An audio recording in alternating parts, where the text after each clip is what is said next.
안녕하세요. 유영식 TV의 유영식입니다.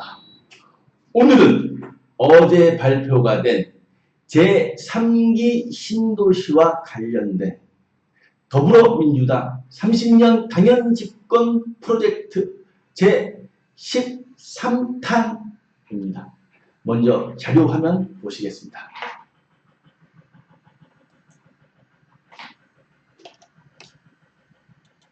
주택량이 부족하다고 볼 수는 없지 않나요? 네, 이 많은 아파트 중에 왜 내 집은 없을까 이런 생각들 많이 하시잖아요. 그렇다고 집이 모자라다 이렇게 단정하기는 어려울 것 같습니다. 주택 보급률을 봤을 때 전국은 이미 100%를 넘었고요. 서울도 96%니까 가구 수만큼 주택수가 거의 일치합니다. 하지만 자가 비율로 따져보면 전국이 58%, 서울이 43%, 절반도 되지 않거든요. 실거주가 아닌 투자나 투기성 보유가 상당히 많다는 얘기입니다. 지난 9.13 대책 때 강력한 대출 규제가 나왔거든요. 이것과 병행해서 실수요자들에게 필요한 좋은 입지, 그러니까 서울 근접성이 뛰어난 곳에 아파트 공급을 늘리겠다는 게 정부의 판단입니다.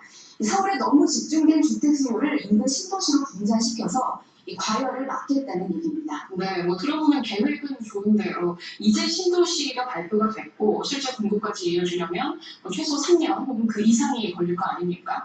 그러면 이게 실제로 집값 안정에 도움이 될지, 특히나 이미 집값이 지금 많이 올라 있는 상태잖아요. 그래서 이게 효과적인 대책일지 좀 의문이 들거든요. 네, 사실 그렇습니다, 여러분.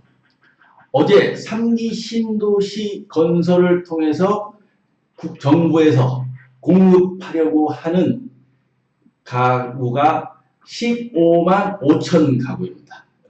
자세한 내용은 이제 KBS 9시 뉴스 보시면 되고요.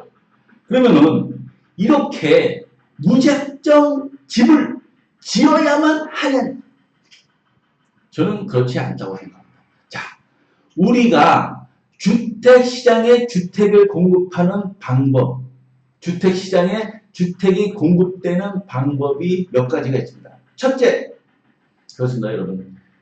건설 통해서 주택을 공급하는 것입니다. 그렇죠. 1기 신도시, 일산, 분당, 중동을 통해서 우리가 150만 호의 주택을 공급했고, 2기 신도시는 지금 진행 중입니다, 여러분.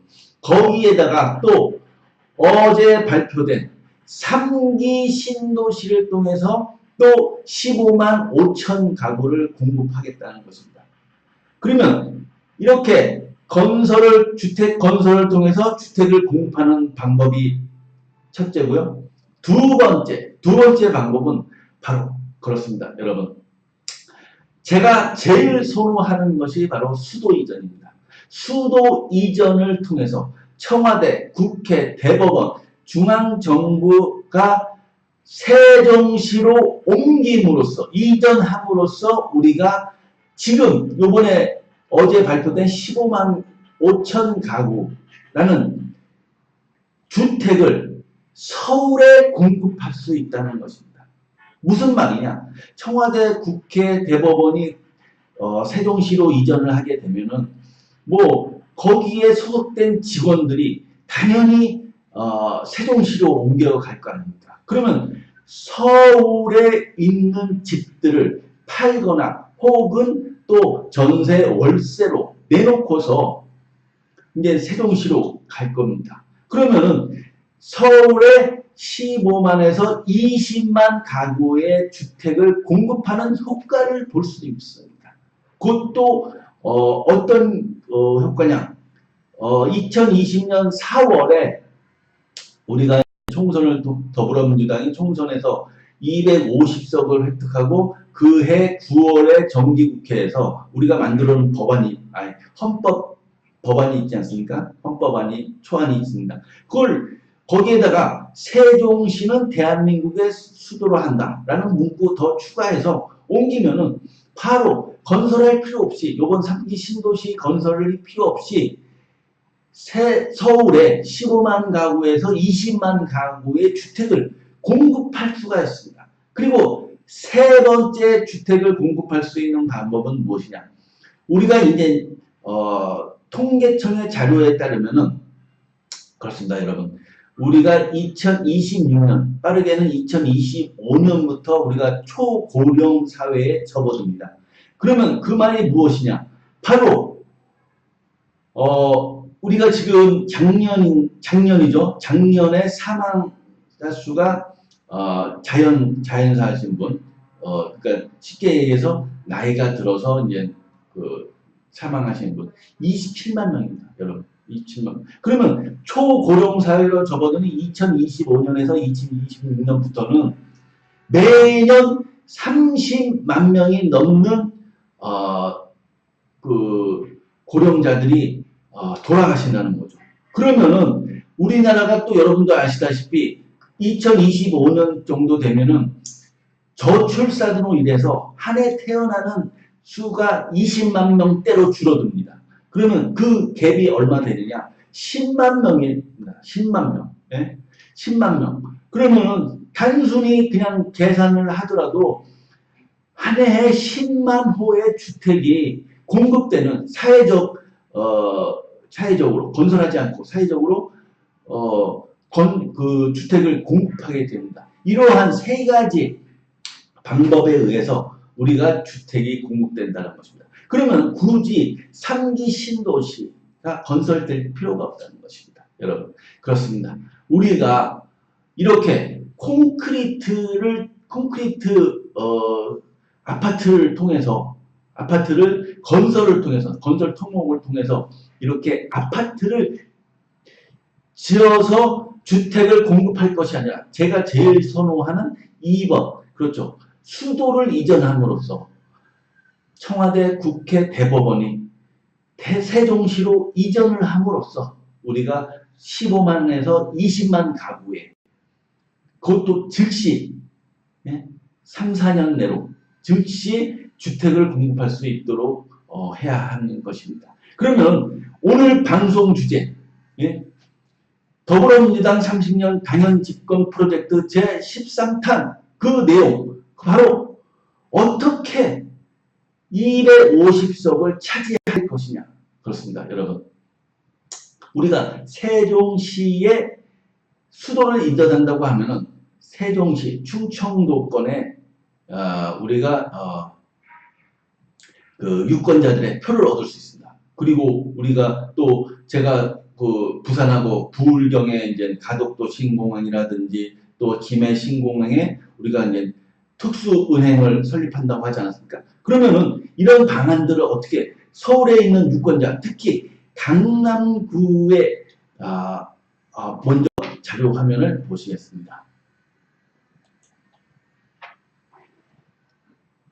그렇죠. 우리가 어제 3기 신도시 내용을 발표하면서 그렇죠. 박원순 시장님이 그린벨트를 해제하지 않는 대신에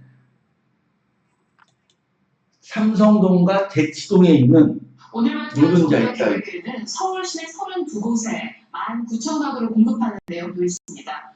강남의 노른자리라 할 수 있는 지역도 포함됐는데 대신 그린벨트는 유지하기로 했습니다. 이어서 조지현 기자입니다. 서울 삼성동의 서울의료원 주차장입니다.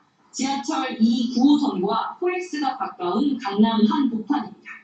서울시는 이곳에 공공주택 800가구를 짓기로 했습니다.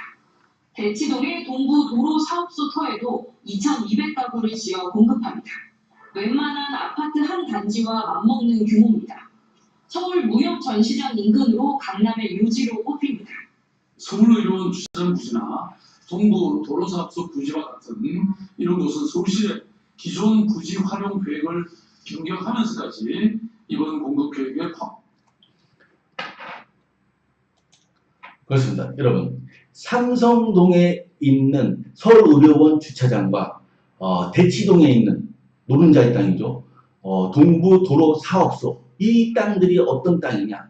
그야말로 금싸라기 땅입니다. 평당 수천만 원을 호가하는 그런 땅에 박원순 서울시장님이 그린벨트를 해제하지 않는 대신에 그 땅들을 내놨는데 여러분 우리가 이제 국가에서 이제 정책을 시행을 하게 되면 그 정책이 수십 년에서 혹은 수천 년을 가게 됩니다. 무슨 말이냐? 여러분 얼마 전에 뉴스 보셨죠?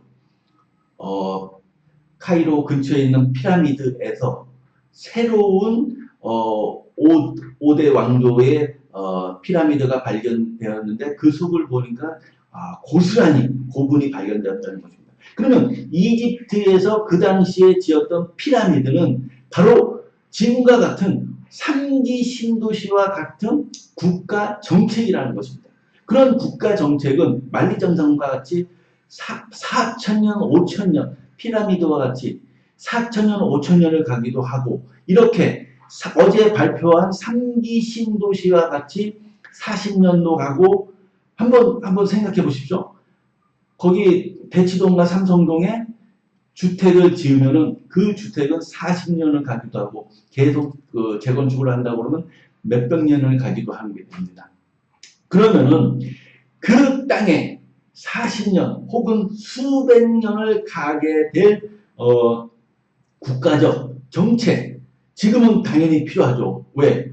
주택 공급을 함으로써 부동산 시장을 안정시켜야 되고 서울에 또 이제 필요한 주택을 공급해야 될 막대한 그런 국가적 정책이 필요한 때입니다. 하지만 저는 불과 한 10년 뒤, 한 가깝게는 7, 8년 뒤, 좀 멀게는 10년 뒤부터 우리가 주택 공급 과잉이 된다는 것입니다. 우리가 왜 그러한 이유냐? 아까도 말씀드렸다시피 우리나라가 이제 초고령 사회로 진입하고 그리고 사망자, 한 해 사망자가 30만 명대 이상이 되면은 우리가 당연히 돌아가신 집을 소유한 어르신들이 돌아가시면서 그 집을 무덤에 가져갈 수 없습니다. 그리고 그러한 그 주택들을 상속 증여를 통해서 받는 그 소유자의 자식들도 그 집을 당연히 월세와 전세로 공급하게 돼야 되는데 그 공급량이 상당히 꽤 많다는 것입니다. 그러면 자연히 부동산 시장은 안정이 될 뿐더러 가격은 더 떨어질 것입니다. 그래서 굳이 3기 신도시를 지금 지을 필요가 없다는 것입니다. 그러면 오늘 방송 주제 더불어민주당 30년 당연집권 프로젝트 제13탄은 무엇이냐? 바로 강남구 삼성동과 대치동이 바로 강남구 병 지역구입니다. 예? 그러면 지금 자유한국당 이은재 의원이 이 지역구 의원인데 요번에 우리 더불어민주당의 강남구 병 지역에 출마하는 의원은 이 지역구에 삼성동과 대치동 이렇게 이제 박원순 시장이 내놓은 이 땅에 다른 공동주택을 짓지 않고 거기에다가 삼성동과 대치동 강남구 군인들이 좋아할 만한 공원이라든지 거기에 도서관, 전시관 그런 것들을 짓겠다는 공약을 내걸고서 당선을 되는 것입니다. 그렇죠. 그런 공약을 내걸고서 당선이 되고 그 당선된 강남구 병 더불어민주당 의원님은 250명 중에 한 명이겠죠. 그리고 헌법을 바꿈으로써 세종시를 대한민국의 수도로 한다라는 문구에 참여를 하게 됨으로써 발의를 하게 됨으로써 자연스럽게 대치동과 삼성동 강남 군민들도 좋아하고 해피하고 해피합니다. 해피. 그리고 이제 세종시로 수도가 옮겨감으로써 자연스럽게 15만 가구에서 20만 가구가 서울에 공급되는 효과를 누릴 수 있는 이런 스텝 바이 스텝 자연스럽게 물이 흐르듯이 이렇게 우리 더불어민주당 30년 당연집권 프로젝트 13탄이 이렇게 해피한 가운데 끝난다는 이런 아름다움 너무나 럭셔리하고 엘레강스한 그렇습니다 여러분. 오늘 방송 어떻게 보셨는지 모르겠습니다. 3기 신도시 이렇게 이제 추진 준비 스텝 바이 하고서 여차하면은 만약에 강남구 병에서 우리 더불어민주당 의원이 당선이 안 되고 자한당 그 소속 의원이 되면 그 다음날 바로 예, 그렇습니다. 톱하기 시작해야 합니다. 예. 오늘 방송 이것으로 마치겠습니다. 감사합니다.